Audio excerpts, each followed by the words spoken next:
नमस्कार दोस्तों, scary story in Hindi में आप सबका स्वागत है। आज की कहानी की तरफ पढ़ने से पहले चैनल को सब्सक्राइब कर लीजिए और अगर कहानी अच्छी लगती है तो प्लीज़ लाइक एंड कमेंट करना मत भूलिएगा। आज की कहानी एक ऐसे गांव की है जो आपने ना कहीं सुना होगा और ना देखा होगा। ये बहुत पुराने समय की बात है, अभी की नहीं, आज से 30-35 साल पुरानी बात है। और ये सरला जी ने ये कहानी सुनाई है हमें। तो सरला जी की जो शब्द हैं वही कहानी मैं आपको सुनाऊंगी। सरला जी ने बताया कि उनके पिताजी हैं, उन्होंने उनको ये बात बताई थी, उनके गांव की कहानी है। उन्होंने बताया कि वो उनके पिताजी और उनकी माँ और उनके 2 बच्चे थे। चारों लोग गांव में रहते थे। सरला जी के पिताजी का नाम था हरि और उनकी माँ का नाम कमला था। तो हरि और कमला, इसी नाम से हम बात करते हैं। हरि और कमला गांव में रहते थे और उनके 2 बच्चे थे। दोनों बच्चे, एक का नाम रमन था, एक का नाम राधे था। तो इनके दोनों बच्चे भी छोटे थे अभी, और ये चारों लोग बहुत सुखी और संपन्न थे। सब कुछ ठीक था। उनके गांव में ही एक ऐसी औरत थी जो इतना ज़्यादा बात करती थी पड़ोसियों से, जिसके घर में सुबह उठते ही वो कहीं किसी के घर में बैठी है, कहीं किसी के घर में बैठी है। मतलब आप ये मान लीजिए कि उसका मुंह ज़्यादातर चलता ही रहता था। बहुत ज़्यादा बात करती थी। उसके पति भी उससे परेशान रहते थे और उसके रिश्तेदार भी परेशान रहते थे। कोई उसे अपने घर बुलाता नहीं था क्योंकि वो इतना ज़्यादा बात करती थी कि सर दर्द होने लगे, हद से ज़्यादा। उसका नाम चंदा था और चंदा पूरे गांव में घूम घूम कर पूरा दिन बातें करना, कहीं किसी की चुगली करना, कहीं किसी की बुराई करना। अपने घर का काम जल्दी जल्दी करके वो तुरंत निकल जाती थी और रात को वही 9-10 बजे तक बाहर बैठी रहती थी। जो भी निकलता था दरवाजे से उससे बात करना। ऐसे ही एक दिन उनके पति जो थे वो खेत से घर आए थे और चंदा ने शायद किसी की चुगली की थी। तो उस झगड़े की वजह से उनके पति बहुत नाराज़ होते हैं और बोलते हैं, तुम इस तरह से बातें करती हो और गांव में झगड़ा होता है एक दूसरे से, ये अच्छी बात नहीं है। तुम अपने घर में ही क्यों नहीं रहती हो? क्या ज़रूरी है कि तुम सबके घर में जा कर के बात करती हो? ये अच्छा नहीं है। लेकिन चंदा किसी की सुनती ही नहीं थी। वो अपने में ही मगन रहती थी, अपना काम करती थी और बस बातें करना उसको चाहिए था। उस टाइम पे फ़ोन, टीवी, ये सारी चीज़ें इतना नहीं थी। तो मनोरंजन का यही एक साधन था कि लोग एक दूसरे से बातें करते थे, घर के काम करते थे, सिलाई कढ़ाई बुनाई ये सब करते थे जिसको जो आता था। तो लेकिन इसको और कोई काम नहीं आता था और इस वजह से गांव वाले अपना काम छोड़ करके तो इससे बातें नहीं कर सकते हैं। एक लिमिट तक ही अच्छा लगता था। तो ऐसे ही एक दिन वो कुएं में पानी भरने गई थी और पानी भरते भरते अचानक उसको पता नहीं क्या होता है कि चक्कर आने लगता है और बेहोश हो जाती है वहीं पे। कोई ध्यान नहीं देता है। सब डर रहे थे कि अभी इसके पास जाएंगे और ये अगर होश में आ गई तो ये बोलना शुरू कर देगी और हम सबको यहाँ से भागना पड़ेगा। तो सभी औरतें गांव की जल्दी जल्दी वहाँ से पानी भरती हैं। जो लास्ट औरत बची थी वो कमला थी, हरि की पत्नी। तो वो पानी जब भर रही थी तो उसे दया आई कि ये बेहोश है और इसके ऊपर पानी डाल देते हैं, होश में आएगी तब तक मैं अपने घर पहुंच जाऊंगी। तो जैसे ही वो थोड़ा सा पानी उसके चेहरे पे डालती है उसे होश आता है। लेकिन उसने इतना ध्यान नहीं दिया कि वो कुएं के चबूतरे पे लेटी थी और वहीं उसका सर था। जैसे ही वो झटके से उठती है उसे कुछ होश नहीं रहता है। उस समय कमला वहाँ से जा चुकी थी जल्दी से पानी डाल करके। वो एकदम से उठती है और ध्यान नहीं देती है और कुएं में गिर जाती है। अब ये किसी ने देखा नहीं था कि वो कब गिरी, कैसे गिरी, क्योंकि कमला भी वहाँ से जा चुकी थी। कम से कम 2-3 घंटे जब हो जाते हैं, जब कुछ लोग पानी भरने वहाँ जाते हैं, तब देखते हैं कि कुएं में कुछ है और कपड़ा जैसा कुछ दिख रहा है। किसी को कुछ समझ में नहीं आता है। तभी एक औरत आती है, वो कहती है, अरे ये तो चंदा की साड़ी है, चंदा ने आज यही साड़ी पहनी थी। चंदा के घर में पता किया जाता है तो पता चलता है वो सुबह से कहीं दिखी नहीं है। पूरे गांव में शोर हो जाता है कि चंदा कहीं दिख नहीं रही है। अब उसको ऊपर निकाला जाता है तो सब लोग बहुत दुखी होते हैं कि कुछ भी हो, और बात करती थी, चहल पहल रहती थी पूरे गांव में। अब चंदा नहीं है, उसका पति तो बहुत रोता है और सभी लोग थोड़ा सा निश्चिंत भी होते हैं, चलो अच्छा है चली गई। और कुछ लोग बोलते हैं कि नहीं भाई अच्छी थी वो। तो हर तरह की बातें होती हैं। तो वैसे ही कुछ दिन बीते थे। एक दिन कमला अपने घर के बाहर वहीं कुएं की तरफ जा रही थी। तभी उसे महसूस होता है कोई बात कर रहा है। अब कमला इधर उधर देखती है और रात हो चुकी थी। अंधेरे में खाने के समय वो पानी लेने जा रही थी तो उसे लगा कि हो सकता है गांव का ही कोई हो जो बात कर रहा हो, लेकिन वो किसी औरत की आवाज़ थी। अब कमला बराबर जहाँ कुएं तक जाती है वहाँ तक नॉन स्टॉप उसकी आवाज़ आ रही थी, पर समझ में नहीं आ रहा था कौन क्या बोल रहा है क्या नहीं बोल रहा है। चंदा का घर एकदम गली के किनारे ही था, कच्चा घर था उसका, और चंदा वहीं पर अक्सर बैठी रहा करती थी अपने घर के बाहर। और कमला जब पानी लेने जा रही थी तो उसके घर के सामने से ही जाना होता था। तो जब वो पानी लेने जा ही रही थी तभी उसे अचानक से लगता है कि चंदा के घर के बाहर चंदा बैठी है।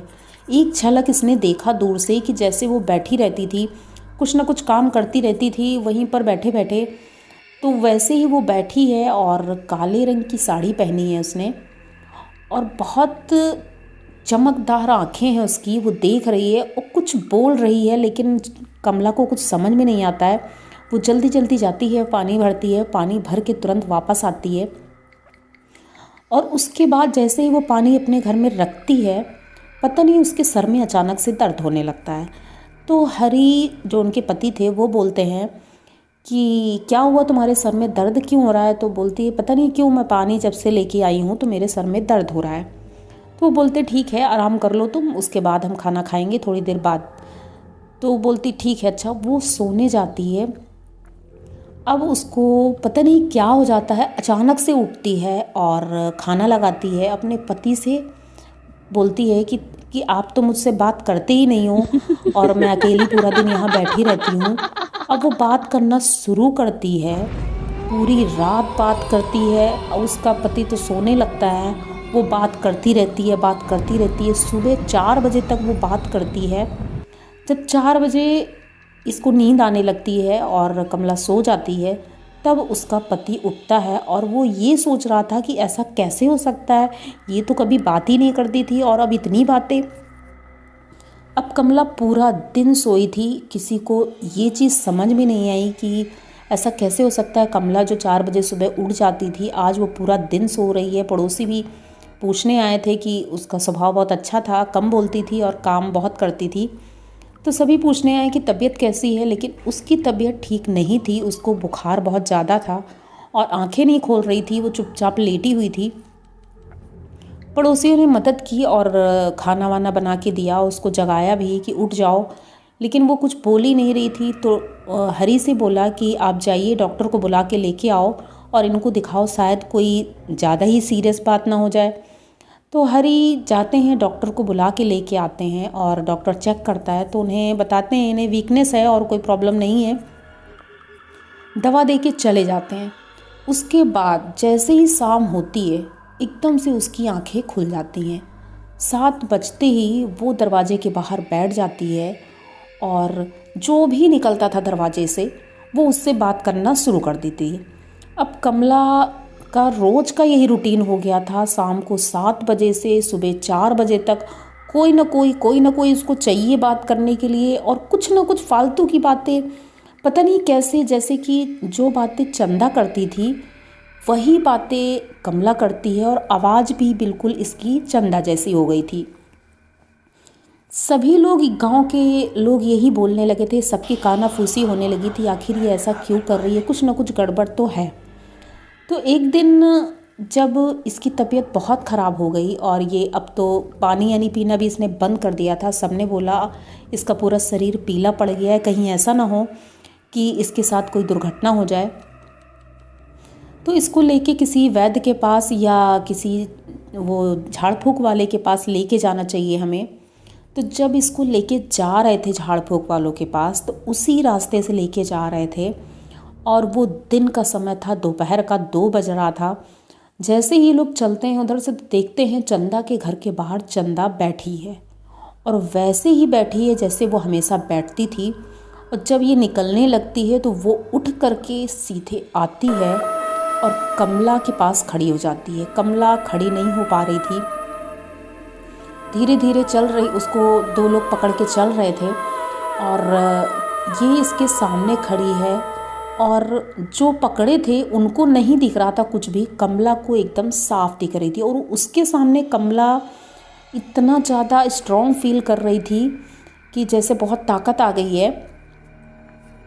वो एकदम से सीधे खड़ी हो जाती है और सारे गांव वालों से बोलती है कि सब लोग यहाँ से चले जाओ, मैं ठीक हूँ और मैं अब इसी घर में रहूँगी। अब सब लोग कहते हैं ये क्या बोल रही है, ये चंदा के घर में क्यों रहेगी जाके। अब ये तुरंत जाती है और चंदा के साथ ही रहती है और वहीं रहने लगती हैं। अब इसका पति भी परेशान, उधर चंदा का पति था, उसने अपना घर छोड़ दिया क्योंकि कमला वहाँ रहने लगी थी, तो उसने अपना घर छोड़ दिया, वो हरी के साथ रहने लगा था। अब ये वहीं रहती थी, वहीं खाती थी, पीती थी, पड़ी रहती थी, बीमार थी इतनी, लेकिन फिर भी वहीं रहती थी। अक्सर लोगों को वहाँ दिखाई पड़ता था कि ये किसी से बात कर रही है, कमला बैठे दिन भर। सब लोग सोचते थे शायद ये पागल हो गई है, दिन भर बातें करती है, पता नहीं क्या बातें करती है। एक दिन रात को जब हरी वहाँ से निकल रहा था, उसने सोचा एक बार कमला से मिल लूँ, कैसी है उसकी तबीयत। जैसे ही उसके घर के पास पहुँचता है तो देखता है उसके आगे आगे कोई काले कपड़ों में चल रहा है और इतनी भयानक आवाज़ उसकी आ रही है बात करने की। और जैसे ही ये उनके घर की तरफ मुड़ता है, अचानक से कोई उसके पैर पकड़ के खींच लेता है और वो गिर जाता है वहीं पे, उसको अंदर नहीं जाने देता है। वो इतना परेशान होता है, अंदर जाने की इतनी कोशिश करता है लेकिन नहीं जा पाता है।